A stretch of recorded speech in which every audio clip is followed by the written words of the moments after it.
উপর ভিত্তি করে আমাদের ছাত্ররা কোনো রকমের ডাল ভাত খেয়ে তাদের জীবন পরিচালনা করে এবং লেখাপড়ার জীবনটা কাটিয়ে নেয়।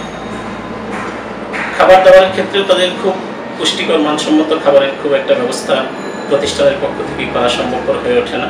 পাশাপাশি স্বাস্থ্যসেবা একটা বিশেষ গুরুত্বপূর্ণ বিষয়। বলতে গেলে অর্থনৈতিক ওই সংকট এবং সংকীর্ণতার কারণেই আমাদের প্রতিষ্ঠানগুলোতে ব্যাপকভাবে ছাত্রদের আপনার চিকিৎসার কোনো ব্যবস্থা তেমন থাকে না। আমাদের এই ধর্মীয় পরিমণ্ডলের বাইরে পুষ্টি এবং আমিষ জাতীয় খাবার দাবার সম্পর্কে কোনো জ্ঞান খুব একটা বেশি দিতেও পারি না, এবং এই ব্যাপারগুলোতে সহযোগিতা করার জন্য কোনো প্রতিষ্ঠান আমাদের মাদ্রাসাগুলোতে যথেষ্ট সহযোগিতার হাত বাড়িয়ে আসেও না।